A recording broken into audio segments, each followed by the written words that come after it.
নমো তচ্ছ ভগবতো অরহতো সম্মা সম্বুদ্ধস্স। জগৎপূজ্য মহাকারণিক তথাগত সম্যক সম্বুদ্ধ শ্রীচরণে কৃতজ্ঞ প্রণাম নিবেদন করে পূর্ণ পারমিতে অংশগ্রহণকারী সকল উপাসক উপাসিকাগণের নিরোগ দীর্ঘায়ু সুখী জীবন তথা জ্ঞান বিমণ্ডিত জীবন কামনায় শুরু করতে চলেছি আজকের অভিধর্ম চর্চা ক্লাস।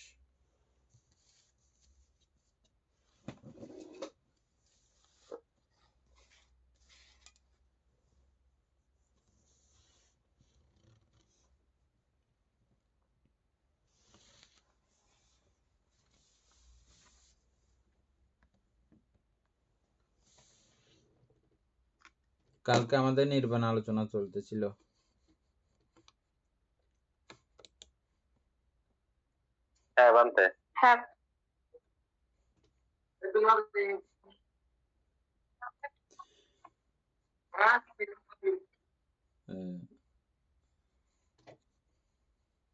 অসংস্কৃত ধাতু এইসব ধর্মই লোকোত্তর। ইহাতে নির্বাণের লোকীয় প্রজ্ঞপ্তিভাব অস্বীকার পূর্বক লোকোত্তর প্রজ্ঞপ্তি ভাবই প্রকাশ করা হইয়াছে। এটা পর্যন্ত আমরা কালকে আলোচনা করছিলাম। এখানে লোকীয় ভাবে যত রকম যত কিছু আমরা দেখেছি, সংক্ষিপ্ত করে বললে নাম এবং রূপ বা সংস্কার ধর্মের সমষ্টি মাত্র পুরো জগতে আছে এটাই। আর এই পুরো সংস্কার ধর্ম তথা নাম রূপের অন্তর্গত নয় এই নির্বাণ। লোকীয় কোনো কিছুর অন্তর্গত নয় এই নির্বাণ, এগুলোর সম্পূর্ণ বাইরে। তাহলে কি নির্বাণ নাই? নির্বাণের কি কোনো রকমের অস্তিত্ব নাই? এই প্রশ্নের উত্তর হচ্ছে যে লোকীয় প্রজ্ঞপ্তিতে অস্বীকার পূর্বক লোকীয় প্রজ্ঞপ্তিকে লোকীয়ভাবে যত কিছু আমরা প্রজ্ঞপ্তি করি প্রজ্ঞাপিত করি এগুলো সব কিছুকে অস্বীকার পূর্বক লোকোত্তর প্রজ্ঞপ্তি ভাবই প্রকাশ করে।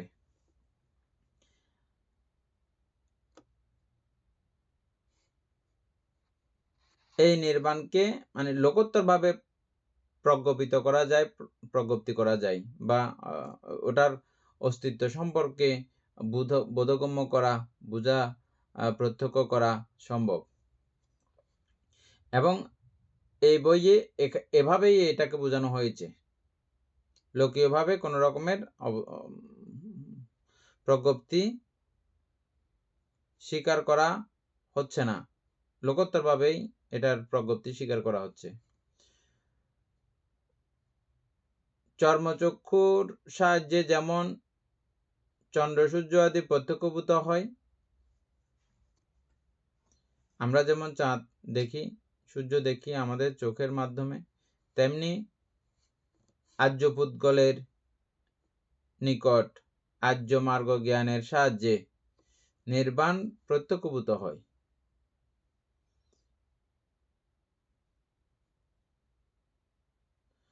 নির্বাণকে প্রত্যক্ষ করণীয়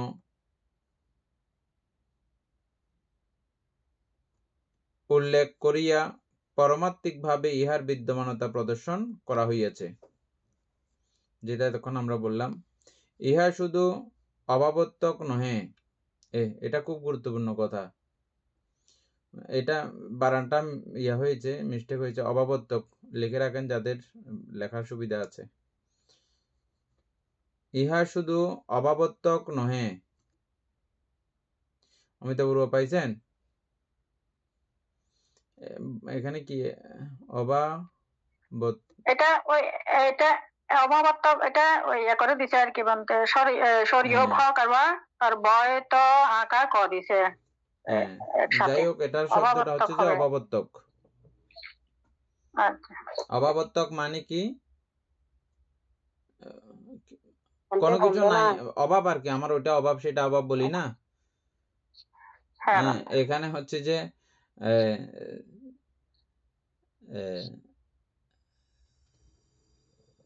নাম রূপের অভাব, নাম রূপের অভাবত্বক, ঠিক এই বিষয়টাও না, এর বেশি ডেঞ্জারাস কথা। নয়নবাবু বুঝছেন? আমরা নর্মালি এতক্ষণ ধরে যেটা জেনে আসলাম, জগতের মধ্যে পুরো আছে নামরূপ। তার মানে অভাবত্বক মানে নামরূপেরও এখানে অভাব। হ্যাঁ, অভাব ঠিক আছে। আবার অভাব ঠিক আছে, সেটাও কথা ঠিক। আবার অভাবত্বক নহে, এখানে আরেকটা কথা এখন চলে আসছে না? তার মানে কিছু আছে, এটাও বলতে হবে। খেয়াল করছেন জিনিসটা? এনে বেশি কথাটা ডেঞ্জারাস দীপেন বাবু, খেয়াল করেন আপনি। এতক্ষণ আমরা সব জেনে আসছি যে কি এটা অভাব, এটা নাই, এভাবে জেনে আসছি। আবার এই ক্ষেত্রে বলতেছে যে এটা শুধু অভাবত্বক নহে, শুধু কথাটার মধ্যে একটা খুব আছে। তার মানে এটার অস্তিত্বের একটা ব্যাপার কিন্তু আছে। কি সেই অস্তিত্বটা? এটাই আমরা এখন জানবো ক্রমান্বয়ে। শুধু অভাবত্বক নহে, নির্বাণ পারমাত্মিকভাবে বিদ্যমান আছে বলিয়াই ইহা লোকোত্তর মার্গচিত্তের ও ফলচিত্তের আলম্বন হয়। আর যদি এটার অস্তিত্ব না থাকতো, তাহলে এটাকে আলম্বন করতেছে কিভাবে? বুঝছেন নয়নবাবু?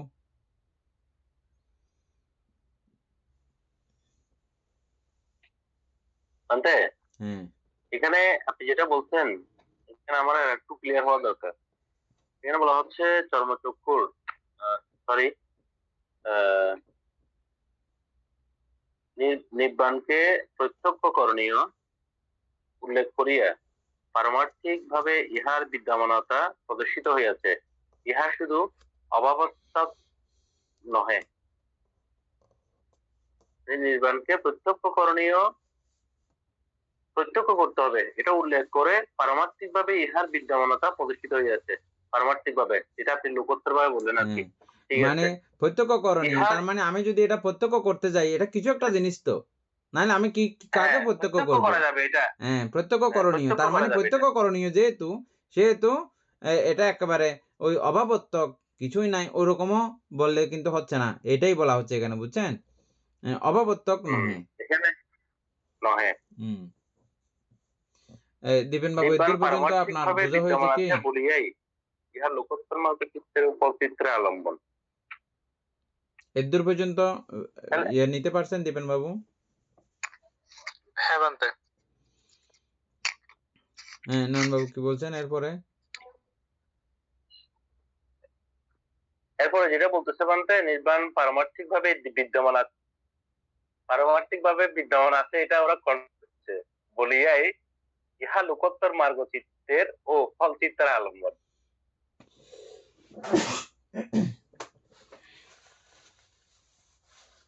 হ্যাঁ, এই জায়গাটা একটু করে ইয়া করো তো, তোমার যেটা বুঝার মধ্যে আছে, এগুলো তো আমরা আগে একবার আলোচনা করছিলাম। ঠিক এই জায়গাটা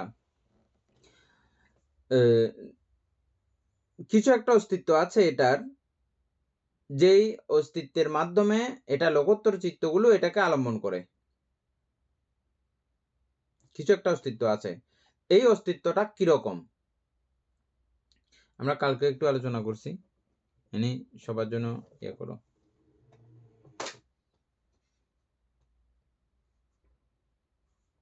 এটা যে নির্বাণকে অর্থাৎ ভাবে পারমার্থিক ভাবে বিদ্যমানতা, এখানে মানে শুধু অভাবর্তক নহে। অভাবর্তক মানে অর্থাৎ সেটা যে মানে হ্যাঁ নির্বাণটা ওইটা যে শূন্য, বা এখানে কোনো দুঃখ নাই, বা আমরা জানি যে ওইটা একটা মানে কোনো আমাদের তৃষ্ণা নাই বা দুঃখ নেই, ওরকমই অবস্থা নির্বাণ। একটা আছে আমার শুধুমাত্র যে মানে নির্বাণ যে মানে শুধু দুঃখ ছাড়া বা তৃষ্ণাবিহীন ভাবে তাকা নয়, মানে পারমার্থিক ভাবেও কিন্তু এখানে একটা আছে, বা ওটা শান্তি, ওই ধরনের একটা কিছু একটা বানতে মনে হয় বোঝাচ্ছে এই লাইনের মধ্যে। হয়তো এটা আমি বলতে পারতেছি না। দীপেন বাবু বলে।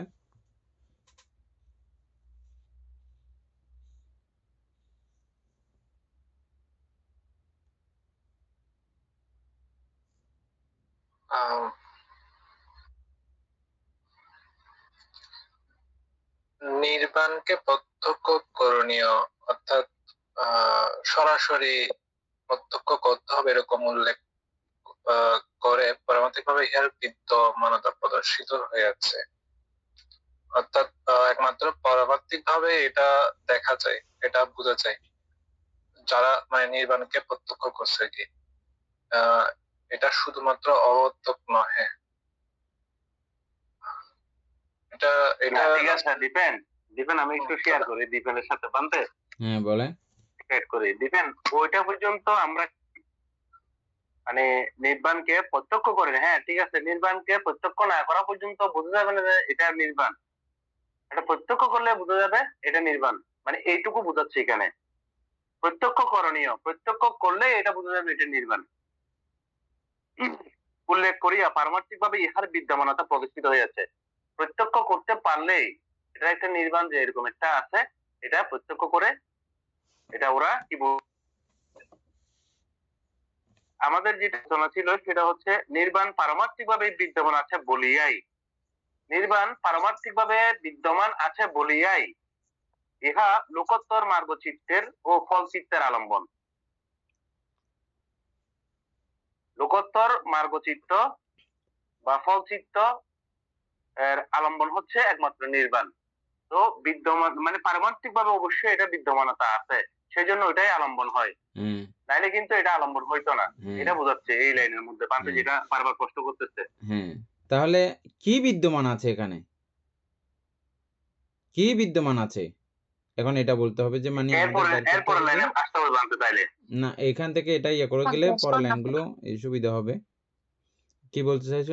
ওই সময় তো শুধু আমাদের 50 পারে বিদ্যমান থাকে, বাকি সবকিছুই তো এখানে বলছে অববর্তক মানে। আমরা তো বলছি যে কি এখানে পঞ্চস্কন্ধের কোনো ব্যাপার কোনো লেশ মাত্রও নেই নির্বাণে। বান্তে আমরা নির্বাণ মানে কি বুঝি, অর্থাৎ আমরা বুঝি যে মানে আমাদের একদম কোনো সংস্কার হয় না, মানে পুরা দুঃখ থেকে মুক্তি হয়ে যাওয়া, মানে ওই ধারণাটাকে মানে আর কখনো মানে এই কিছুই নাই, একদম শূন্য, ওইটাই হচ্ছে, ওইটাকে আমরা নির্বাণ বুঝি, আর কোনো সংস্কারে উৎপন্ন হবে না। কিন্তু এখানে বলতে চাচ্ছে যে নয়, শুধু নয়, মানে আমরা যে ধারণাটা করি শুধু এটাই নয়, আরো একটা ধারণা, সেটা হচ্ছে পারমার্থিক ভাবে সেটা বুঝতে হবে। বলেন লৌকিকভাবে দেখা যায়, অন্তর্দৃষ্টিতে দেখা যায় মনে হয় এরকম। এখানে মানে পারমার্থিক ভাবে যখন বলছে তখন মানে অনিত্য দুঃখ অনাত্ম, এখানে যে বলছে নির্বাণ প্রত্যক্ষীকরণ, এটা আর্য মার্গরে তো অনিত্য দুঃখ অনাত্ম সম্পর্কে মানে ওনারা প্রত্যক্ষভূত হয়ে নির্বাণ প্রত্যক্ষ করতে পারছে, এরকম হবে। দিদি ঠিক আছে, আপনার কথা ঠিক আছে। অনিত্য দুঃখ অনাত্মা উনি প্রত্যক্ষ করেছেন, উনি চারি আদ্য সত্য জ্ঞাত হয়েছেন, উনি সকল প্রকার তৃষ্ণা ক্ষয় করেছেন। তাহলে উনি কোথায় গেছেন, কোন নির্বাণের কথা বলতেছেন? নির্বাণ ওই যে অসংস্কৃত ধাতু বলছে না, অসংস্কৃত ধাতু মানে যেটা শূন্যের মধ্যে তাদের একটা কিছু বিদ্যমান আছে, এটা মানে ওই জিনিসটা বলছে আর কি। ধাতু কি আছে? ওই যে গুণ ধাতু গুণ বলছে না, ধাতু শূন্যের মধ্যেও। আসলে আমরা বেশি জটিল হতে চলে যাচ্ছি। এটা আমি জটিল করতেছি, ইচ্ছা করে আমি জটিল করতেছি, এটা বোঝার জন্য। এনে হয়তো ভালো বুঝবে না, এটা আমি বোঝার জন্য আপনাদেরকে এমনি জটিল করতেছি আমি ইচ্ছা করে, মানে যাতে সবার একটা আকর্ষণ তৈরি হয় এটা বোঝার জন্য, সেই জন্য। হ্যাঁ, এই জন্য এখানে বিদ্যমান আছে যে আমাদের একেবারে আমরা আলম্বন যা যা পড়ছি এ পর্যন্ত, আলম্বন কাকে কাকে আলম্বন বলা হয়, এ নিয়ে আলম্বনের চার্টটা একটু বলো। অমিতা বড়ুয়া আলম্বনের পুরো চার্ট মনে আছে আপনার? মানে জগতের যত আলম্বন আছে সবগুলো আপনি বলতে পারবেন?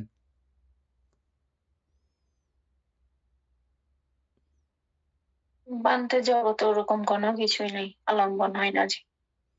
এমনি আলম্বনের চার্টটা একটু বলো পুরো। বান্তে আলম্বন তো জগতে এমন কোনো কিছুই নাই যে আলম্বন হয় না, ওই চারটা বলতে গেলে তো আমার সবকিছুই তো আলম্বন। অমিতা বড়ুয়া বলতে পারবেন? অমিতা বড়ুয়ার কাছে চারটা আছে মনে হয়।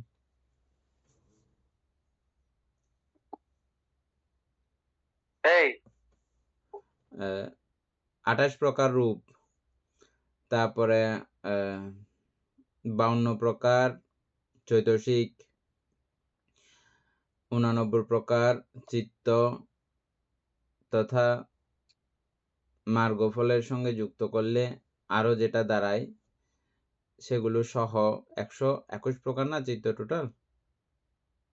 হ্যাঁ 121 প্রকার চিত্ত, তারপরে আর নির্বাণ।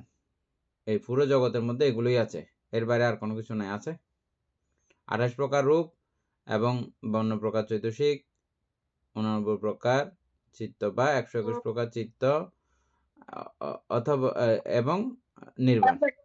এটাই হচ্ছে যে জগতের সব। হ্যাঁ প্রজ্ঞপ্তিও আছে 89 প্রকার চিত্ত, হ্যাঁ 52 প্রকার চৈতসিক, 28 প্রকার রূপ, হ্যাঁ নির্বাণ, প্রজ্ঞপ্তি। জগতের সবকিছু এগুলো হচ্ছে হচ্ছে যে যে আলম্বন।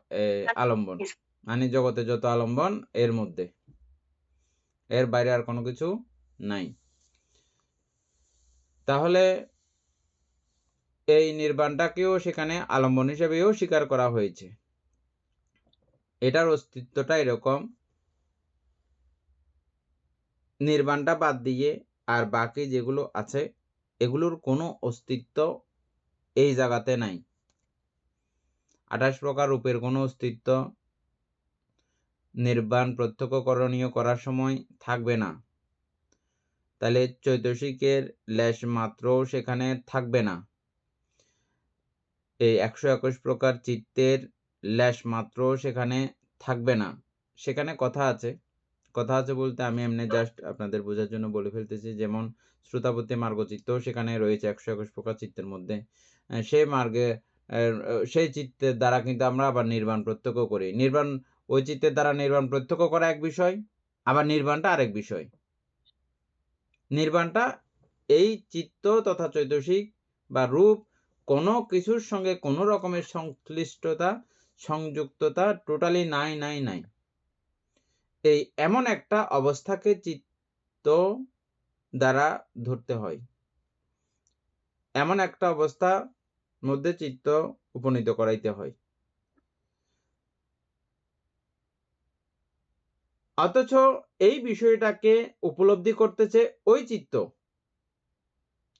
কিন্তু ওই সংস্কারের ওই চৈতসিকের ওই সমষ্টি কিন্তু হইলেও ওই সময়ে চিত্তটাকে এমন ভাবে এটা খালি করার, একেবারে শূন্য রাখার, একেবারে নিবৃত্ত করে রাখার, একেবারে স্টপ করে রাখা, একেবারে বন্ধ করে রাখা, ওই রকম একটা অবস্থাকেই মূলত বলা হয়। ওই অবস্থাটা উৎপন্ন করার মাধ্যমেই প্রথমবার যখন উৎপত্তি হয় সঙ্গে সঙ্গেই তিনি কি দেখতে পান, ওই শ্রোতাপত্তি মার্গের মধ্যে আমরা যা যা কিছু দেখেছি, এর পরবর্তী ক্ষণে ফল এভাবে 4 ধাপে 4 মার্গ 4 ফল 8, এই 8 বারে লাস্ট বারের মতো একদম ফাইনালি নির্বাণ দর্শিত হয় বা দেখেন। একবার আপনারা এটা শুনেছেন, এটা বারবার রিপিট করে করে দেখবেন আজকের ভিডিওটা।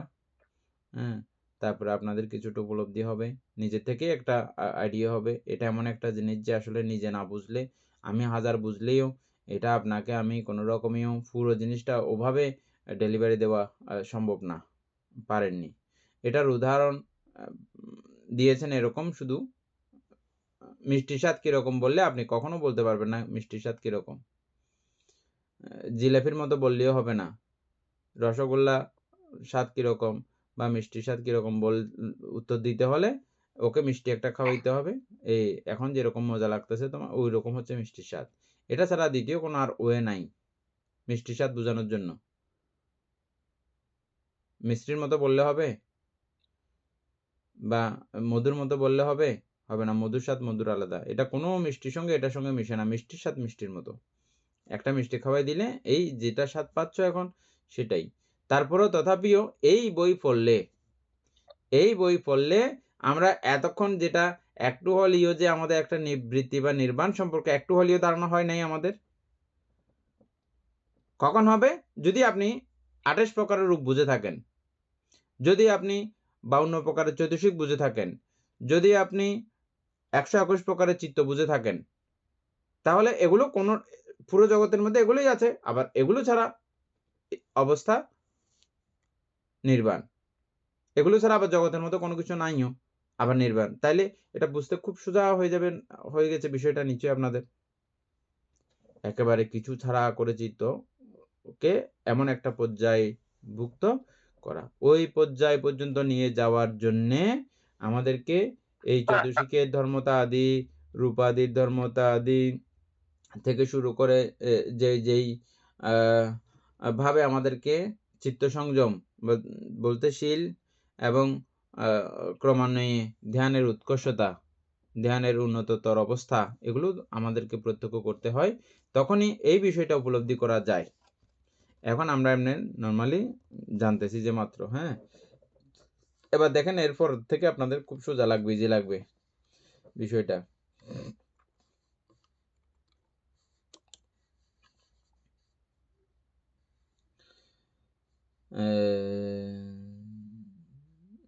নির্বাণ আলম্বন ব্যতীত মার্গচিত্ত এবং ফলচিত্ত উৎপন্ন হইতে পারে না।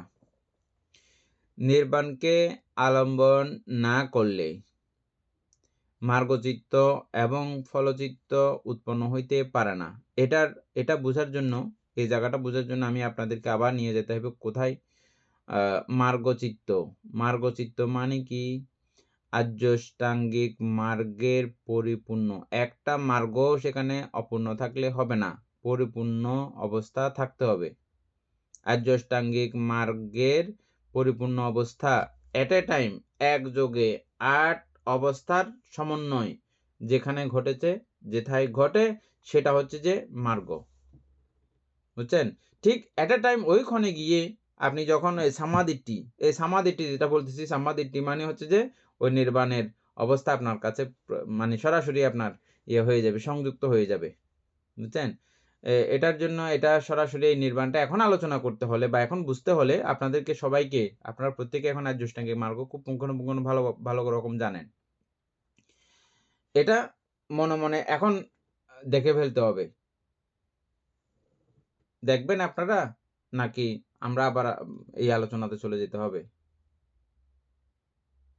না, একটু বানতে এটা রিভাইজ করা উচিত। প্রথমে দেখেন সামাধিটি আছে, বুঝছেন? সামাধিটি আমরা একেবারে লাস্ট পর্যায়ে বলবো। সামাধি আমরা একেবারে লাস্ট পর্যায়ে বলবো, অন্যগুলো আগে বলি, হ্যাঁ। অন্যগুলোর মধ্যে কি আছে? সাম্মাবাচা, সম্যক সংকল্প আছে। সম্যক সংকল্পের সূচনা কোথায় থেকে দেখেছিলাম আমরা?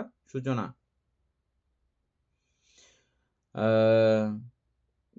ব্যাপাদ সংকল্প এনি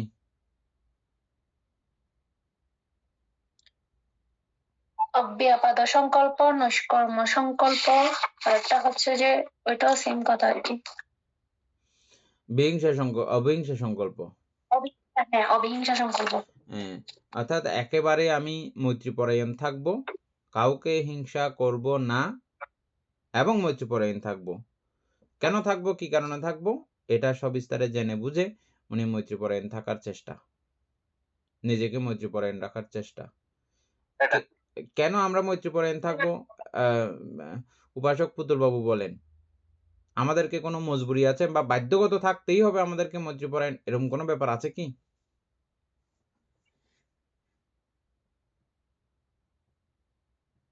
বৌদ্ধ শাস্ত্র কি বলে? অবশ্যই মৈত্রীপরায়ণ থাকতে হবে, এরকম কোনো ব্যাপার আছে কি? দীপেন বাবু কি বলেন?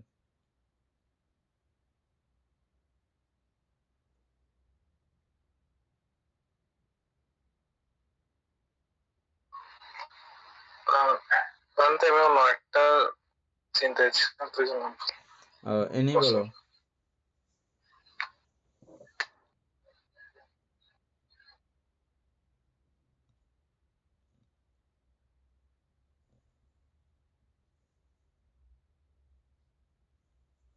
কইনি।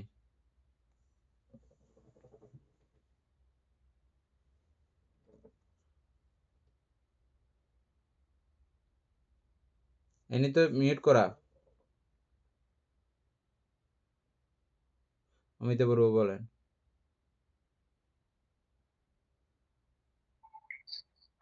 আমার চিত্তকে যদি আমি উন্নত করতে চাই, উন্নত দিকে যদি নিতে চাই, তাহলে তো আমাকে উদারতা, মৈত্রী, করুণা তো থাকতে হবে বানতে।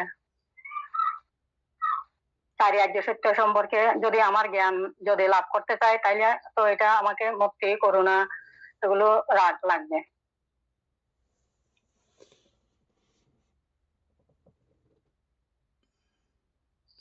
ঠিক আছে, এটা আপনি করতে চাইলে তখন লাগবে যে, হ্যাঁ বলেন বলেন। ওই প্রকল্পের জন্য বলা যায় না বলতে, হুম, প্রকল্পের জন্য ভর্তি হয়ে থাকতে হবে, এটা বলা যায় না? প্রজ্ঞা লাভ হোক বা না হোক, আমাদের প্রত্যেককেই মৈত্রীপরায়ণ থাকাটা আমাদের মজবুরি।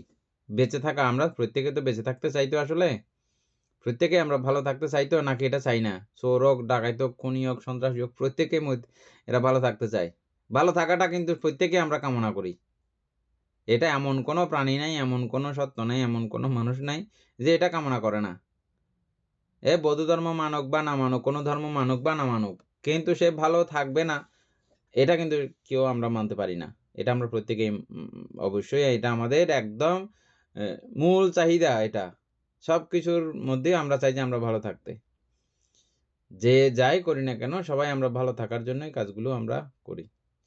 আর এই ভালো থাকতে হইলে আমাদেরকে বাধ্য হয়ে মৈত্রী ভাবনা বা মৈত্রী পরায়ণতা আমাদের বাধ্যগত লাগবে, বুঝছেন?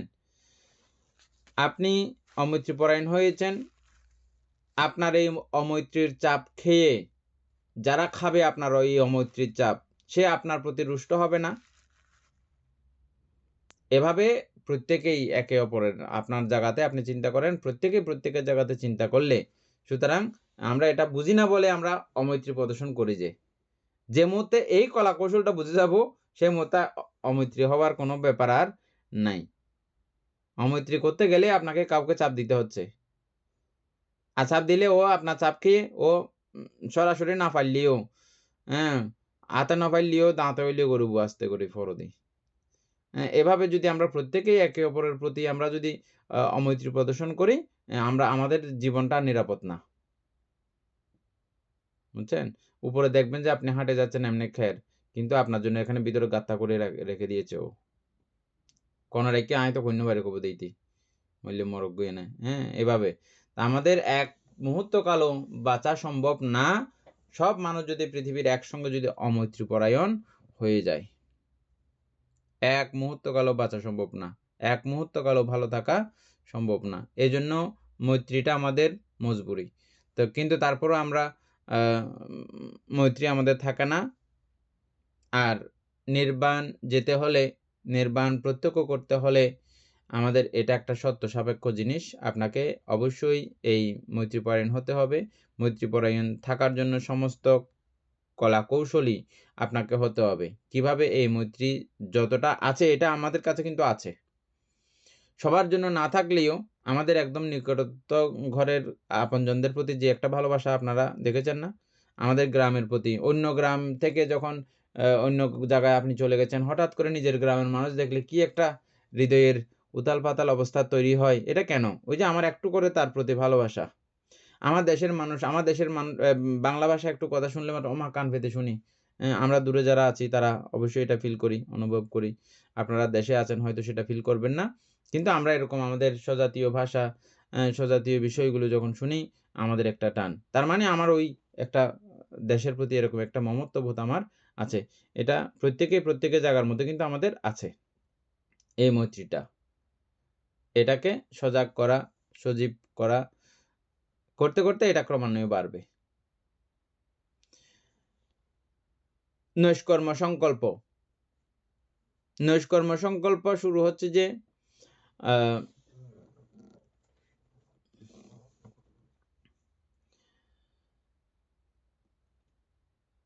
এটা মূলত আমাদের যে জায়গাতে গিয়ে কর্ম সম্পাদিত হয়ে যায়। কোথায় গিয়ে কর্ম সম্পাদিত হয়? যখন আমরা লোভাসক্ত হই, তৃষ্ণাসক্ত হই, তৃষ্ণাসক্ত হওয়ার পরে উপাদানে পৌঁছাই, হ্যাঁ, ওই দৃষ্টিকোণ থেকে ওটা হচ্ছে যে আপনার কর্মসম্পাদিত হয়ে যাচ্ছে।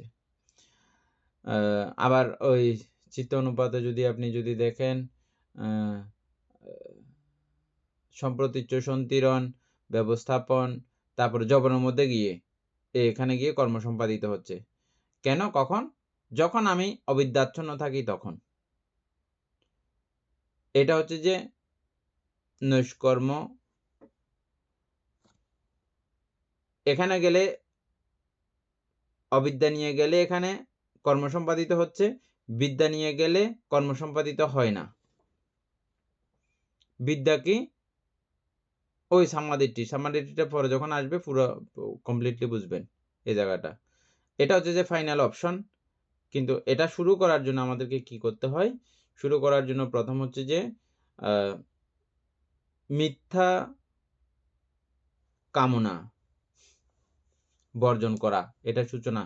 মিথ্যা কামনা বর্জন করা, এটা পঞ্চশীলের মধ্যেও এই নৈষ্কর্মের ব্যাপারটা আছে। কামেসু মিথ্যাচারা বলি না আমরা, এটা শুধু আমরা একটা সাইড দেখি, একটা সাইড কি সেটা নিজের স্বামী বাদ দিয়ে অন্য স্বামীতে আসক্ত না হওয়া, অন্য পুরুষে আসক্ত না হওয়া, নিজের স্ত্রী বাদ দিয়ে অন্য স্ত্রীতে আসক্ত না হওয়া, এটাই আমরা শুধু বলি। কিন্তু কামেসু হচ্ছে যে আমার কামনীয় যে বিষয়গুলো আছে, চোখ দ্বারা আমি যা কাম করি, কান দ্বারা আমি যা কাম করি, নাক দ্বারা আমি যা কাম করি, জিহ্বা দ্বারা আমি যা কাম করি, ত্বক দ্বারা আমার যা কাম করি, এই কামনীয় বিষয়গুলো সৎ পথে উপার্জিত না হয়ে, সৎভাবে উপার্জিত না হয়ে আপনার না, আপনি এটা জোরপূর্বক করেছেন।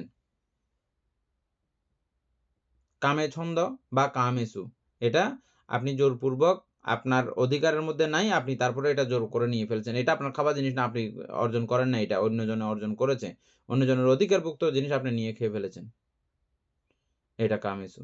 বুঝছেন? নর্মালি আমরা অদূর পর্যন্তই জানি।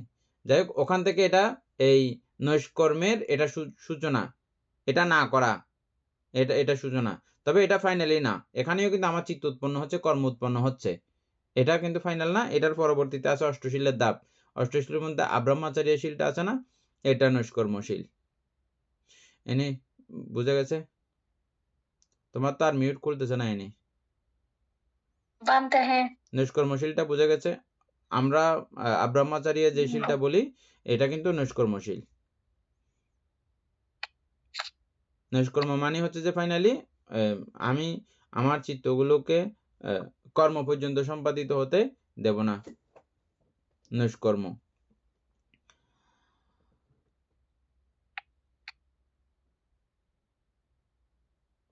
এক কথায় যেই চিত্তগুলো বিপর্ষী বিদর্শন দৃষ্টি সম্পন্ন হবে, সেই চিত্তগুলো হচ্ছে যে একেবারে নৈষ্কর্ম।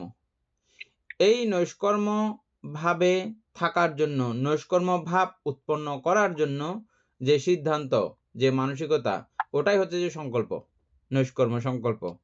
নয়নবাবু বুঝছেন?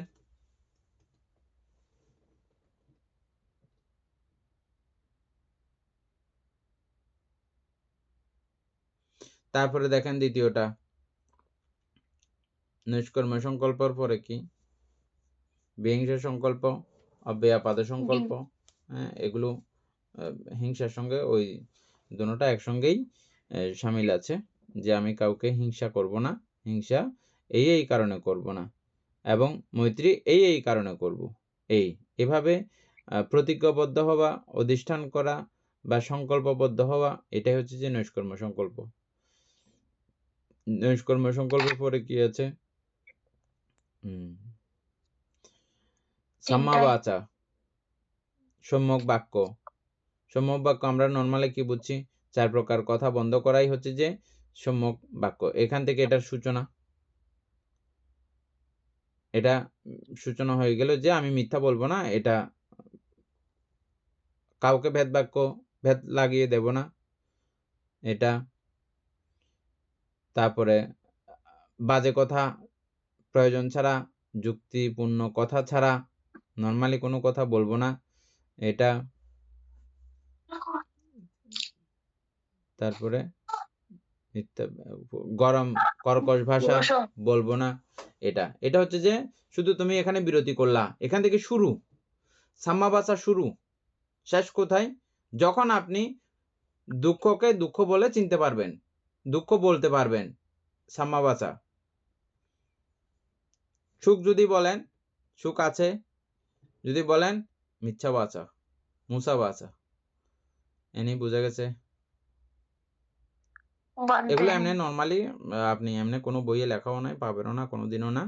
এটা পড়তে পড়তে এই বিষয়টা উপলব্ধি হতে হবে। আর্যষ্টাঙ্গিক মার্গ সরাসরি এভাবে কখনো কোথাও কোনো বইয়ে লেখা থাকবে না। এবং আমরা যে বিপাশনা কোর্স করাই ওখানেও এভাবে আলোচনা করা সম্ভব না। শুধু আপনারা এই পর্যন্ত এটাই জেনেছেন, আপনারা এই পর্যন্ত এটাই জেনেছেন কোনটা 4 প্রকারের কথা বন্ধ করলে সাম্মাবাচা।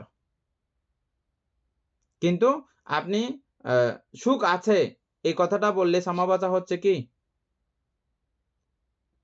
সাম্মাবাচা হয় কি? হবে না। তার মানে দুঃখ আর্য সত্য, ওটার আমি এগেইনস্টে চলে গেছি। তাইলে প্রকৃত অর্থে কিন্তু সাম্মাবাচা ওখানেও হয়নি। ওটা বলতে হলে আমাকে কি বলতে হবে? দুঃখাং আরিয়া সাচ্চাং, দুঃখ শ্রেষ্ঠ সত্য, ওই পর্যন্ত আমাকে পৌঁছতে হবে। এবং দুঃখের কারণ শ্রেষ্ঠ সত্য, দুঃখের কারণ অবশ্যই আছে, এটা কারণ ছাড়া আপনা আপনি অটোমেটিক ভাবে উৎপন্ন হয় নাই। এই দুঃখের কারণ অবশ্যই আছে এবং এই দুঃখ নিবৃত্তি করা যায়, বা এই দুঃখের নিবৃত্তি আছে মানে নির্বাণ আছে। তারপরে এই নির্বাণ লাভের বা নিবৃত্তি লাভের উপায়ও আছে, রাস্তাও আছে। এই 4টা কথা বলতে পারা, বলা, এটাও সাম্মাবাসা, সাম্মাবাসার চরম অধ্যায়। মাঝখানে আমি ফার্স্টেরটা বললাম আর লাস্টেরটা বললাম, মাঝখানে অনেকগুলো ধাপ, এগুলো নিজেরাই আলোচনা করতে করতে আপনাদের ক্রমেই উপলব্ধি হতে থাকবে। তাহলে সাম্মাবাসা আর বলতে হচ্ছে না, শেষ না? তারপরে কি সাম্মাবাসার পরেরটা সাম্মা কামান্ত। সাম্মা কামান্তর সূচনা শুরু হচ্ছে যে হত্যা না করে থাকা, এখান থেকে সূচনা। চুরি না করে থাকা, তারপরে ব্যভিচার না করে থাকা, আর কি কি আছে? হত্যা, চুরি, ব্যভিচার, কারো ক্ষতি না করা, কারো ক্ষতি না হত্যা, করা। চুরি, ব্যভিচার, 3টা। হত্যা, চুরি, ব্যভিচার, 3টাই ঠিক আছে, 3টা। এই 3টা হচ্ছে যে সাম্মা কামান্ত বলা হয়। মানে আপনি যখন হত্যা না করে থাকার সিদ্ধান্ত গ্রহণ করবেন, মানে আপনার সম্যকর্ম হওয়া শুরু হয়েছে মাত্র, এখান থেকে শুরু। আর হত্যা করে ফেললে তখন এটা আপনি এখনো সাম্মা কামান্ত বা সম্যকর্ম আপনার দ্বারা সম্পাদিত হচ্ছে না। তারপরে চুরি করলে সম্যকর্ম সম্পাদিত হচ্ছে না, এবং ব্যভিচার করলে সম্যকর্ম সম্পাদিত হচ্ছে না। তা এগুলো বাদ দিলে এটার মাত্র সূচনা এখান থেকে। আর সাম্মা কামা কখন হবে? মানে ঠিকঠাক কাজ, সাম্মা কামান্ত মানে ঠিকঠাক কাজ, যে কাজের আর কোনো ভুল নাই। যে কাজের ভুল নাই এমন কোনো কাজ আছে কি জগতে?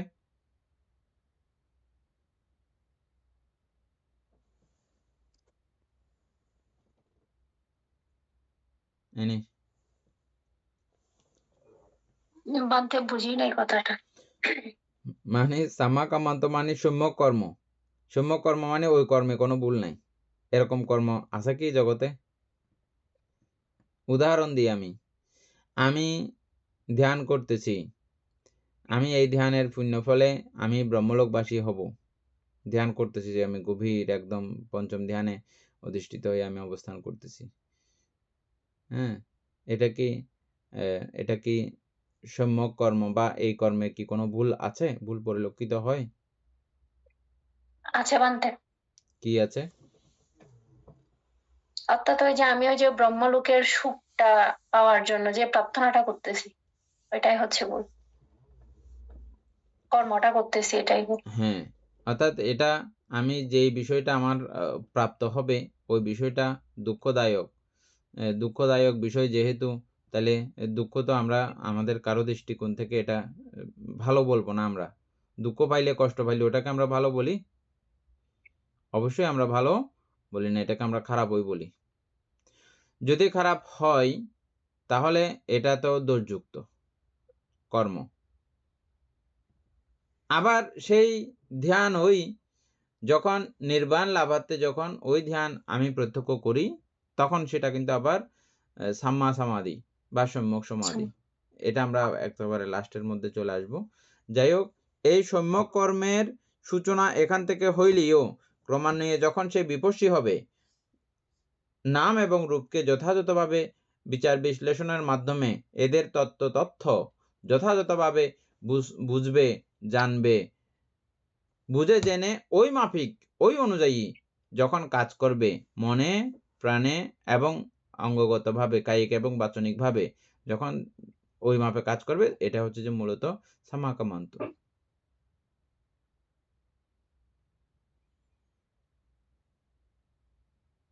বারবার বলছি, এটা কিন্তু এমনি নর্মালি আপনারা কোনো বইয়ে কোনো আর্যাষ্টাঙ্গিক মার্গের যত বই ঘাঁটান না কেন অসম্ভব পাওয়া যাবে না। এবং এটাও ঠিক যে এটা কোনো দেশনাতেও এরকম করে বলাও সম্ভব না। এটা শুধুমাত্র ক্লাস করলেই এতদূর আলোচনা হতে পারে, হওয়া সম্ভব। অন্যথায় কোনো এগুলো এমনি আমাকে দেশনা করতে বলেন, আমি কোনোদিনও বলতে পারবো না এগুলো। এটা শুধুমাত্র ক্লাসের জন্যই এটা সম্ভব হচ্ছে।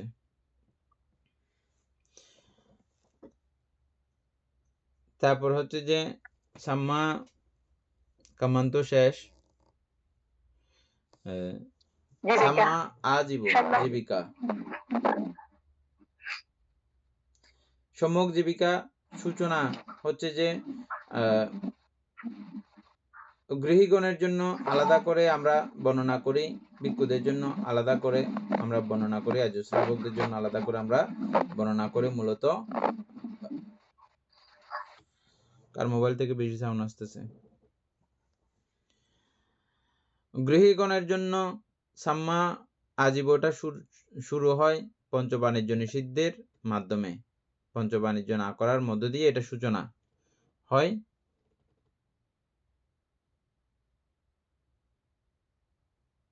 আর এটা সমাপ্তি হয়, শেষ হয় আমি বেঁচে কেন থাকবো, বেঁচে থাকার লক্ষ্য কি, বেঁচে থাকার কারণ কি? আমি নির্বাণ প্রত্যক্ষকরণের জন্যই বেঁচে থাকব। আমার জীবিকা নির্বাহ করব যে আমি শুধু নির্বাণকে প্রত্যক্ষ করার জন্য। ওই মানসিকতা যখন যায় বা হয়, এটা হচ্ছে যে একদম সাম্মা আজীব। আজীব মানে হতে বেঁচে থাকার অবলম্বন আর কি, বুঝছেন? আমি কি কাকে কেন্দ্র করে, কোন বিষয়টাকে খেয়ে, কোন বিষয়টাকে অবলম্বন করে আমি বেঁচে থাকবো। জীবিকা মানে অবলম্বন না, সাম্মা আজীব। হ্যাঁ, যখন কোনো ব্যক্তি যখন এই নির্বাণকে অবলম্বন করে, নির্বাণ প্রত্যক্ষকরণের জন্যই যিনি বেঁচে থাকেন, ওটা হচ্ছে ফাইনালি সাম্মা আজীবর মধ্যে তখন যাবে আর কি। তখন সাম্মা আজীব যখন যায়, এটা দেখবেন আপনারা সূত্রের মধ্যে লেখা আছে, মানে আর্য শ্রাবকগণ যেভাবে জীবিকা অর্জন করেন, যেভাবে তারা নির্দোষভাবে, অদ্দূরই লেখা আছে সূত্রের মধ্যে, আপনারা ধাম্মাচাক্কাপ্রবর্তন সূত্রের মধ্যেও পাবেন। অর্থাৎ আর্য শ্রাবকগণের জীবন প্রণালী, তারা যেভাবে জীবিকা অর্জন করেন, ওটাই হচ্ছে যে সাম্মা আজীব। আরগুলো কিন্তু লেখা নেই। আমরা যেগুলো নর্মালি দেশনাতে বলি ওগুলো কিন্তু লেখা নাই কোথাও, এমনি আমরা বলতেছি আর কি। এখন টুকটাক কিছু বইয়ের মধ্যেই ওগুলো কথাগুলো চলে আসে হয়, কিন্তু নর্মালি এখন আপনারা কি চিনলেন? অপরের ক্ষতি হয় এমন বাণিজ্য করা যাবে না, না করলে এখান থেকে সাম্মা আজীব সূচনা। আর ফাইনালি হচ্ছে যে আর্য শ্রাবকগণ যেভাবে জীবন জীবিকা অর্জন করেন। কিভাবে জীবন জীবিকা অর্জন করেন বললে, কারণ তারা নির্বাণ অভিমুখে, নির্বাণকে কেন্দ্র করে তাদের বেঁচে থাকা, নির্বাণ প্রত্যক্ষ করার জন্য তাদের বেঁচে থাকা। আর্যগণ কারা? শ্রুতাপত্তি মার্গলাভী। শ্রুতাপত্তি মার্গলাভীর কাছে অন্য কোনো আর চিন্তা নাই, ও শুধু নির্বাণই একমাত্র চিন্তা। বুঝছেন এখন? হ্যাঁ, সাম্মা আজীব। এরপরে হচ্ছে যে ইনি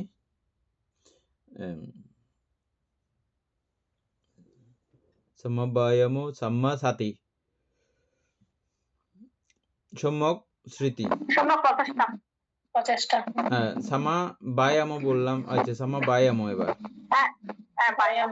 সাম্মা প্রচেষ্টা একই। বায়ামও বা সম্যক প্রচেষ্টা বা সম্যক প্রধানও বলা হয়।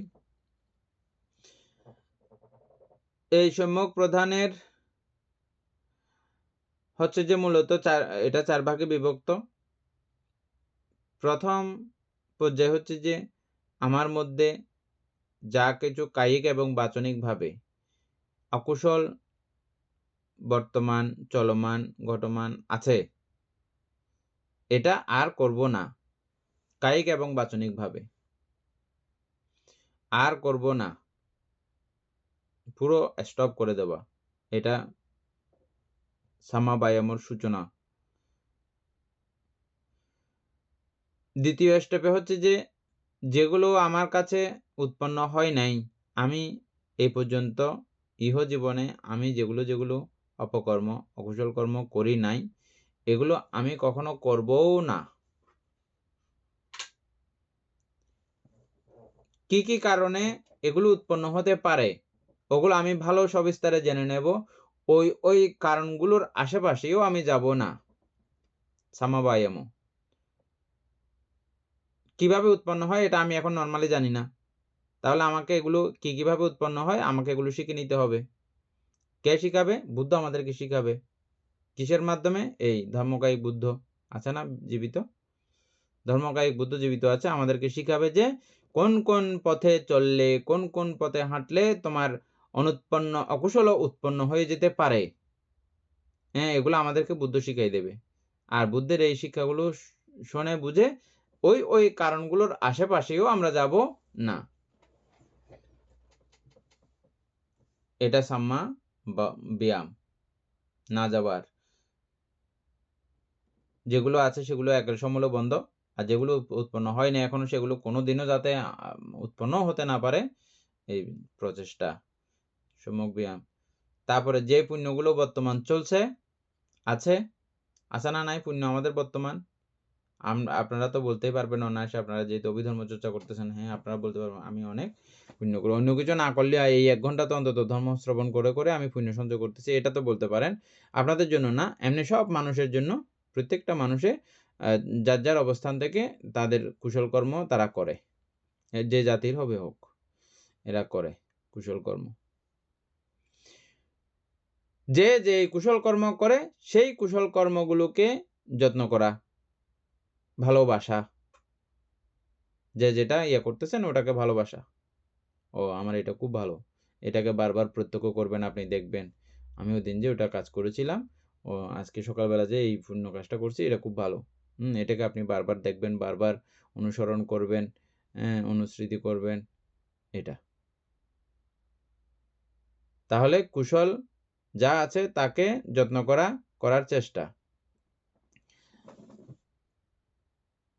এরপরে হচ্ছে যে যেই কুশলগুলো আপনার কাছে এখনো উৎপন্ন হয়নি, মনে করেন আপনি পঞ্চশীল পর্যায়ের পর্যন্ত আছেন এখন, তাহলে এখনো আপনার কাছে অষ্টশীল কখনো পরিপূর্ণভাবে পালিত হয় নাই। আপনার প্রচেষ্টা কিভাবে আমি কখন অষ্টশীল পালন করব, এভাবে ওই প্রচেষ্টা। অষ্টশীল যখন আপনি পালন করতেছেন, তা আমি কিভাবে আরেকটু উচ্চমার্গীয়শীল পালন করব, এই প্রচেষ্টা। এবং আপনার কাছে এখন চিত্তদমিত হওয়ার খুব কাছাকাছি পর্যায়ে আছে। এরপর পরবর্তীতে আরও একটু, প্রথম ধ্যান লাভ করেছেন, দ্বিতীয় ধ্যান লাভ করার চেষ্টা, দ্বিতীয় ধ্যান লাভ করেছেন, তৃতীয় ধ্যান লাভ করার চেষ্টা, এগুলো সবগুলোই চেষ্টা। যা কুশল আছে সেগুলোকে বর্ধিতকরণ, বহুলীকৃতকরণ, ব্যাপককরণ, এবং এটা ব্যাপক করতে করতে একেবারে নির্বাণ পর্যন্ত ওই চিত্তের দ্বারা পৌঁছে যাওয়া, এইটা হচ্ছে যে কি সাম্মা বায়াম। তারপর হচ্ছে যে সাম্মা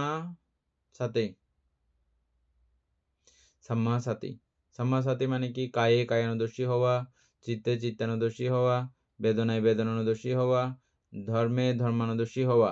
কায়ে কায়ানুদর্শী হওয়া মানে কি? এই কায় কিভাবে তৈরি, কেন তৈরি হয়েছে, কিভাবে তৈরি হয়েছে, কি কারণে তৈরি হয়েছে, কেন এভাবে চলাচল করতে পারতেছে, কেন পারে না, হ্যাঁ, এই কায় সম্পর্কে যত রকমের ধারণা আমরা এ পর্যন্ত অভিধর্মের বদৌলতে শিখেছি না?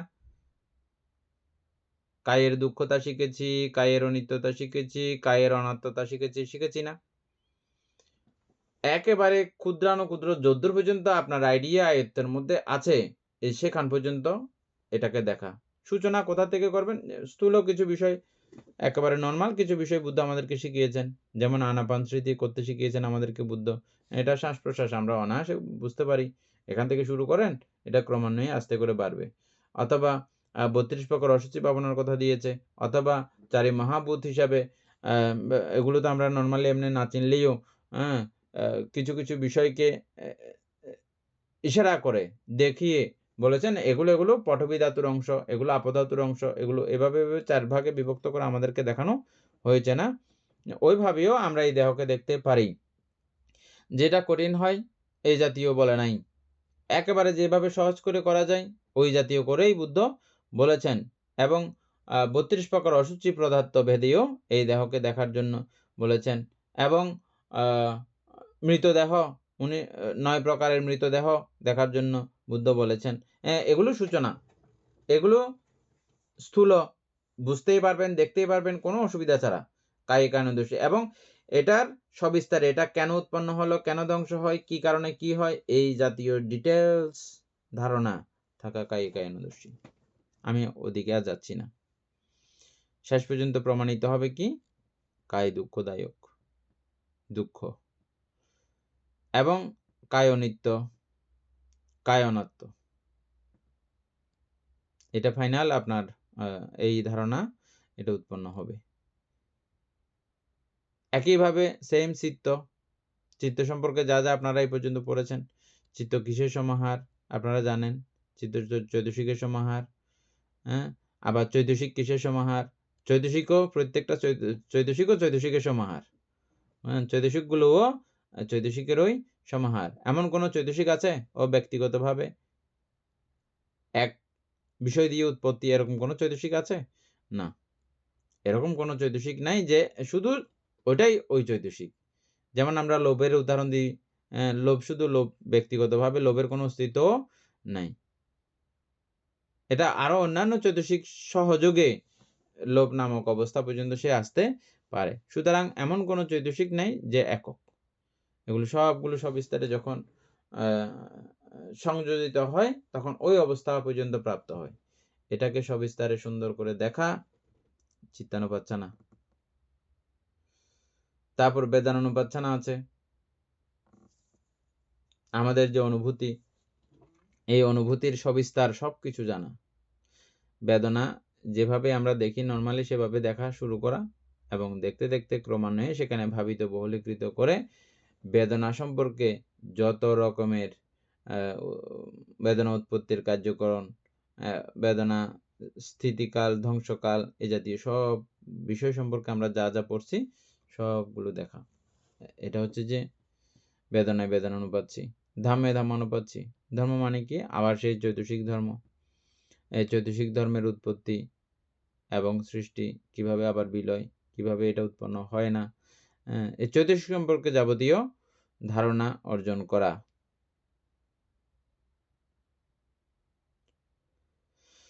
বা ধর্ম আর কি? ধর্ম মানে হচ্ছে যে ওই চিত্তের ধর্ম বা মনের ধর্ম, ধর্মানুদর্শন। এই ধর্ম দর্শন সম্পর্কেও সেম চিত্ত দর্শন আর ধর্ম দর্শন, এগুলো এক দৃষ্টিকোণ থেকে কাছাকাছি হয়, আরেক দৃষ্টিকোণ থেকে হ্যাঁ দুইটা বিষয় দুই রকম আলাদা আছে। যাই হোক, এই 4 ভাবে আপনি যখন নাম এবং রূপকে যখন দেখবেন, নাম এবং রূপের যখন দেখা হবে আপনার, তখন আপনি অনিত্য বলতে বাধ্য, দুঃখ বলতে বাধ্য, অনাত্মা বলতে বাধ্য। প্রকৃত দেখলে আপনি কখনো এটাকে সুখ বলার আর আপনার অবকাশ নাই। আমরা দেখি না বলে সুখ বলতেছি বলে আমরা প্রতিনিয়ত দৌড়াচ্ছি এদিকে না সেদিকে, সেদিকে না ওদিকে।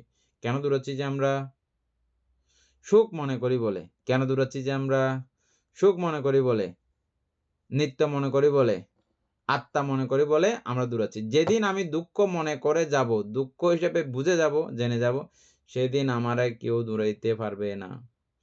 কেউ দূরে লুয়াইতে পারবে না, কেউ না। আমরা যা যা কিছু করি সারাদিন, সারা সময়, সারা বছর, সারা জীবন, সবগুলো কিসের জন্য? আমরা নিত্য মনে করি বলে, আমরা সুখ মনে করি বলে, আমরা আত্মা মনে করি বলে দূরে। উদাহরণ দিয়েছিলাম কি? এই যে আমাদের একটা গিফট বক্সের মধ্যে গুয়ের বাক্স, এটা এটা আমরা যতক্ষণ পর্যন্ত এটা পেপার মেলানো থাকবে, গন্ধ বাইর হবে না, উপরে দিয়ে কি চকচকে কাগজ, দামি একটা প্যাকেটের মতো লাগতেছে, যতক্ষণ এটা আমি খুলবো না, ওমা এটার প্রতি আমার একটা আকর্ষণ থেকেই যাবে, না না এটা ভালো করে দিয়ে ফানলার, হ্যাঁ ভালো কিছু একখান স্বর্ণর কিছু একখান জিনিস থাকবে ফানলার, হ্যাঁ এটা করে করে আমাদের একটা আকর্ষণ এখানে বিদ্যমান থাকে। কিন্তু এটা খুলে ফেললে ওমারে গুয়ে না, গন্ধ তো টিকানো যার গরত, ফালা ফালা ফালা। এই অবস্থাটা না হওয়া পর্যন্ত ওই গিফট পেপারের প্রতি আমাদের কোনো আকর্ষণ যায় না, আর এটা দেখে গেলে তখন আকর্ষণ শেষ। কি বলতেছিলাম? সাম্মা সাতি, এই 4টা বিষয় এভাবে দেখার মধ্য দিয়ে তিনি ওই গুয়ের প্যাকেটের মতো প্রতীয়মান হয়। এই 4 বিষয়ই ওই কায়, চিত্ত, বেদনা, ধর্ম প্রকৃষ্ট রূপে জানা হয়। এটা কেন বলতেছি? আজকের বলাটা একটু এমনি আর্যষ্টাঙ্গিক মার্গের ব্যাখ্যা আলাদা, এখনের ব্যাখ্যা কিন্তু আলাদা। এখন আমরা কি জন্য ব্যাখ্যা করতেছি? যে ওই যে মার্গ চিনানোর জন্য, বুঝছেন? এবং এই মার্গের সঙ্গে ওই নির্বাণ চিনার সঙ্গে পুরো একেবারে সম্পর্ক। মার্গ মানেই হচ্ছে যে নির্বাণ মার্গ, নির্বাণ আপনি প্রত্যক্ষ করতেছেন বা করার সময়ের যে অবস্থা ওটা। এই জন্য বলতেছি কিন্তু এই কথাগুলো এখন আর্যষ্টাঙ্গিক মার্গের ব্যাখ্যা। তারপর হচ্ছে যে কি সাম্মা সমাধি মানে প্রথম ধ্যান। আপনারা জানেন সবাই, এই বিতর্ক বিচার প্রীতি সুখ একাগ্রতার সহিত প্রথম ধ্যান, যাবতীয় দ্বিতীয় ধ্যান, তৃতীয় ধ্যান, চতুর্থ ধ্যান, পঞ্চম ধ্যান, যেভাবে আপনারা জেনেছেন সেই ধ্যানগুলো, এগুলো নর্মালি এমনি ধ্যান। আর সমাধি কখন হয়, সম্যক ধ্যান কখন হয়?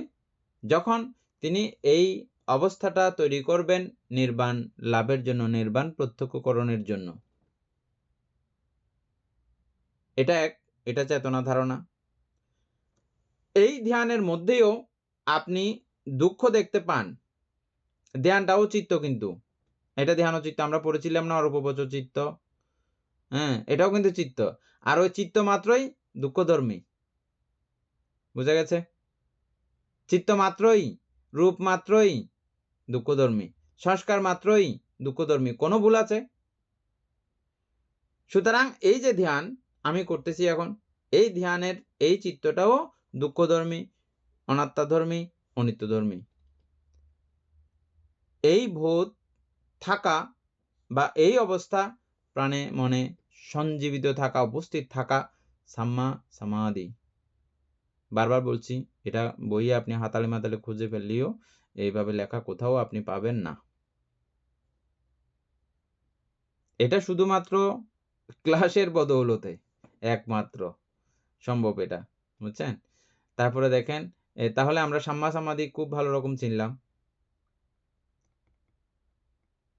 চিনছেন তো না? সাম্মা সমাধি বলতে পারবেন কখনো কাউকে? অবশ্যই বলতে হবে। আর এটা একবার বুঝলে আমি জানি, মনে করি যে কখনো আপনাদের এটা চিত্ত থেকে আর ছুটবে না। তারপর হচ্ছে যে সাম্মা দিট্ঠি, যেটা একদম প্রথমে ছিল আমরা, সেটা এখন বুঝে যাব। হ্যাঁ, সাম্মা দিট্ঠি মানে কি? নাম এবং রূপে দুঃখদর্শী হওয়া, দুঃখ হিসাবে বুঝতে পারা, জানতে পারা। হাজার আপনাকে যে যতই বলুক না কেন, না এখানে সুখ আছে, আপনাকে কেউ লড়াইতে পারবে না, টনাইতে পারবে না। সাম্মাদিট্ঠি, হ্যাঁ, সাম্মাদিট্ঠি কিভাবে বই লেখা আছে? বই লেখা আছে দুঃখে জ্ঞান, দুঃখ সমুদয়ে জ্ঞান, দুঃখ নিরোধে জ্ঞান, দুঃখ নিরোধের উপায়ে জ্ঞান। এই 4 অবস্থা, 4 বিষয়ে জ্ঞান হচ্ছে যে সাম্মাদিট্ঠি। দুঃখে জ্ঞান মানে কি? সমস্ত নাম এবং রূপ এটা দুঃখধর্মী, এটা অনিত্যধর্মী, অনাত্মধর্মী।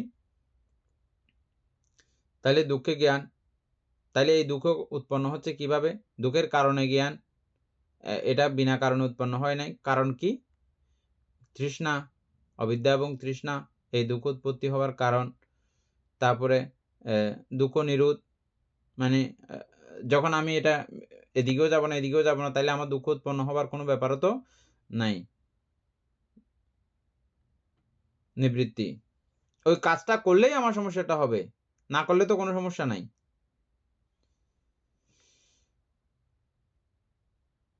তারপরে দুঃখ নিরোধের উপায়, আর্যাষ্টাঙ্গিক মার্গ, এতক্ষণ আমরা যেগুলো বললাম, এগুলো সম্পর্কে প্রত্যক্ষ ধারণা বা একেবারে খুব সূক্ষ্মাতি সূক্ষ্ম ধারণা, যে তিনি বুঝতে পারেন হ্যাঁ এভাবে চললে তো আমার এটা কোনো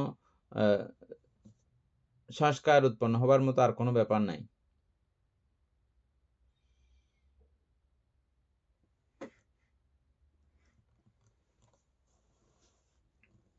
এতক্ষণ যেগুলো আমরা পড়লাম 7টা, এই সাম্মাদিট্ঠির সঙ্গে এই 7টা হচ্ছে যে মার্গ, এটা সহ 8টা, এটা সহযোগে সাম্মাদিট্ঠি সহযোগে বাকি সবকিছু মিলিয়ে এই 8টা হচ্ছে যে নির্বাণ লাভের উপায়, মার্গ, আর্যাষ্টাঙ্গিক মার্গ। তাহলে সাম্মাদিট্ঠি বুঝছেন না? এই যদি বুঝে থাকেন, এবং এটা বুঝলে এই মুহূর্তেই মনে করতে হবে আপনাকে, এটা অবশ্যই এখনই মনে উৎপন্ন করতে হবে যে ওটা ওটা ওটা ওটা ওটা সবগুলো ব্যতি রেখে সবগুলো অবস্থাকে সন্নিবেশ করে যে অবস্থাটা তৈরি হয়, ওটাই হচ্ছে যে এই নির্বাণ। ওটা সবগুলো উপস্থিত করলেই আপনার কাছে নির্বাণ প্রতীয়মান হবে। তখন আপনি বুঝবেন ওই যে অভাবত্বক নয়। কেন বলেছে কথাটা? ওই রকম খালি একটা অবস্থাকে, শূন্য একটা অবস্থাকে চিত্তের আলম্বন করে রাখা। আরো জটিল যে চিত্ত বলতেছি, চিত্তও এটা চৈতসিকের ওই সমন্বয়, ওই চৈতসিক দ্বারা সমন্বিত চিত্ত দ্বারা এই শূন্য একটা বিষয়কে আলম্বন করা, খালি একটা বিষয়কে আলম্বন করা বা নির্বাণকে আলম্বন করা, এটা অনেক সুকঠিন ব্যাপার। তবে যারা মেধাবী, যারা বিদ্যমান, যারা অদম্য উৎসাহী, নির্বাণ লাভের জন্য প্রযত্নশীল সদা সর্বদা, তাদের জন্য একেবারে সহজ।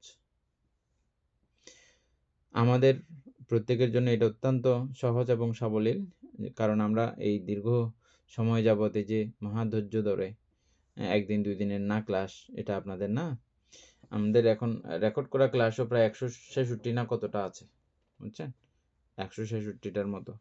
তো এটা কোনো সহজ না।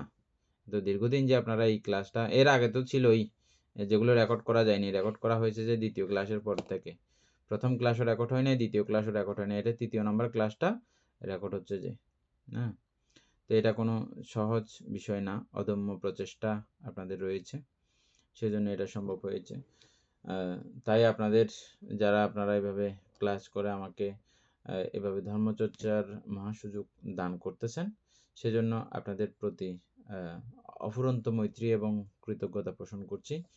এই পুণ্যে আপনারা প্রত্যেকেই মহাসুখে স্বস্তিতে অবস্থান করুন এবং আপনাদের জ্ঞানবিমণ্ডিত জীবন লাভ হোক ক্রমে ক্রমে, এবং পরিবার আত্মীয় স্বজন নিয়ে সবাই যেন খুব ভালো থাকেন, সুস্থ থাকেন, এবং আমাদের এই পুণ্য প্রক্রিয়ার কারণে অশান্ত বিশ্বে অশান্ত মানুষের মনে যেন শান্তি উৎপন্ন হয়, এটাও আমরা কামনা করছি। পরিশেষে এতক্ষণ যাবত অভিধর্ম চর্চা করে আমাদের যে পুণ্যরাশি লাভ হয়েছে, এই পুণ্যরাশি অনন্ত চক্রবাসী সত্যগণকে দান করছি, গুরুভান্তিদিওকে দান করছি, মাতা পিতাগণকে দান করছি, এবং এই পুণ্যের কাছে আমরা প্রত্যেকে প্রার্থনা করব নির্বাণ লাভ অবধি অসৎ ব্যক্তি, মূর্খ ব্যক্তি, পাপমিত্রের সংসর্গ লাভ না করে সদা সর্বদা জ্ঞানদর্শী কল্যাণ মিত্রের সান্নিধ্য সংসর্গ লাভ করতে সক্ষম হয়। এরূপ সাধুকামনা পোষণ করে আজকের মতো ক্লাস এখানেই সমাপ্ত করছি।